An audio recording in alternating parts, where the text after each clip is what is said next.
the 784 Duolingo streak.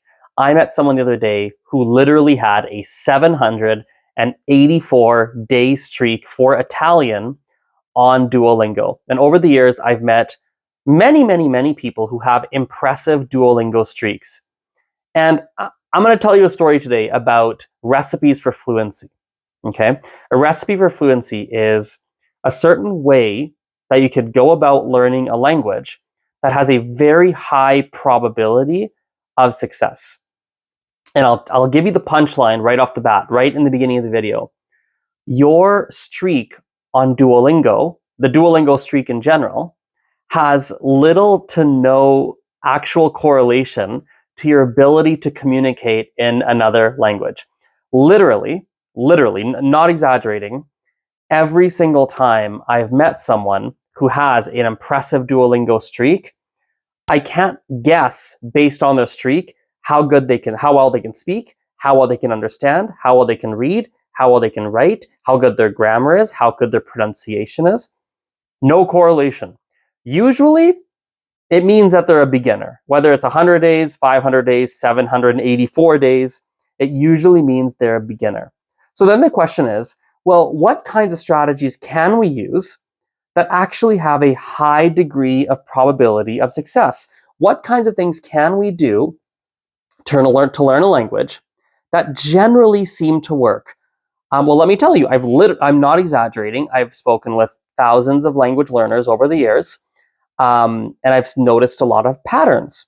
So, for example, anybody who does conversation practice with a tutor, with a friend, doesn't matter with who, conversation practice, and who uses podcasts to learn. They look at the transcripts, they listen carefully, they look up words, whatever they do, whatever the system is, right? They use podcasts and conversation practice. That's a recipe that works. Anyone who tells me that they've done lots and lots of italki classes, like casual conversation based on italki, they generally have at least a good base in the language. Anyone who has a very convoluted, extremely peculiar, very unique system that they created to learn a language, and they think it's the best, and they're super excited and they love it, they also generally have a strong level. Anybody who's taken group and private classes, both, not just group, usually a mixture of group and private classes for many years, many years, often they have a very, very good level. Similarly, anyone who's done an actual degree, like a proper 4 or 5 year degree in another language, often they seem to have at least a decent level, at least, if not very good, depending on the quality of the program they were in.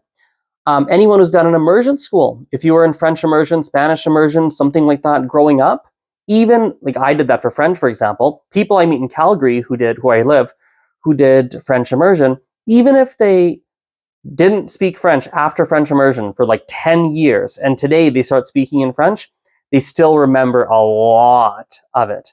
So these are many other pathways, but these are some tried and true. These are some pathways that I see that generally seem to have very, very effective results when learning a language. Now, what are the opposites? What are some ways that people learn languages that, from what I can tell, don't have a strong correlation to having a strong level or to real meaningful progress? Well, I'll walk you through some. You can avoid these. I already mentioned one, the Duolingo streaks. The Duolingo streaks doesn't have a strong correlation to a real level of proficiency in another language. That's one for sure. Here's another one. I would say people that have collected a lot of different language learning resources, books, audio programs, apps, whatever, anyone who's done that, it doesn't mean that they're not good at the language, not necessarily. What it does usually mean, if they literally have boxes and boxes or shelves and shelves versus resources that they keep going back to and they're doing their worksheets and that's how they're studying, it's at least an indication that they're stuck. At least it's an indication that they're stuck. Another one that's a tricky one, a hidden one that people don't think about, is people who on paper are doing lots of the right things. Podcasts and speaking and listening and they're doing technically all the right things. But they're extremely overwhelmed. They're often also very, very stuck. That's another type of person who is stuck.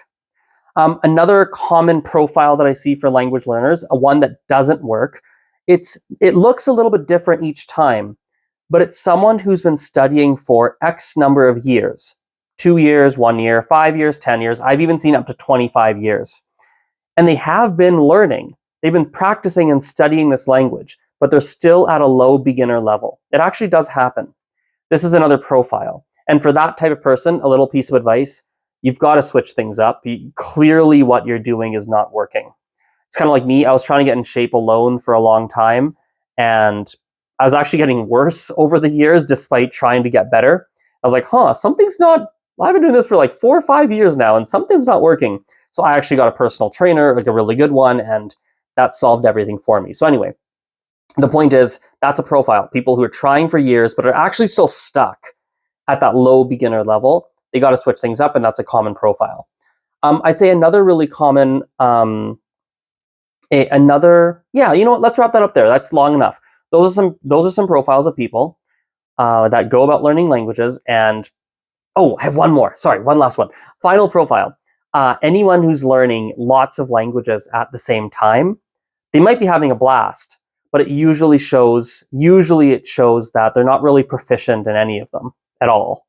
If they're learning like 6 at the same time, 3 at the same time, 4 at the same time, like 3, 2, even often 2 at the same time, often, though not always, often 2 at the same time still, it just shows that they're not super focused and they're not completely focused on, they're not focused. And so often it means that they're not really proficient in any of them. So there we go.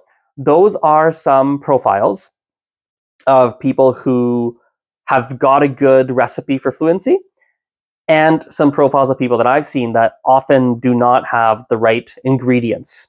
So I hope that's helpful. Hope it's insightful.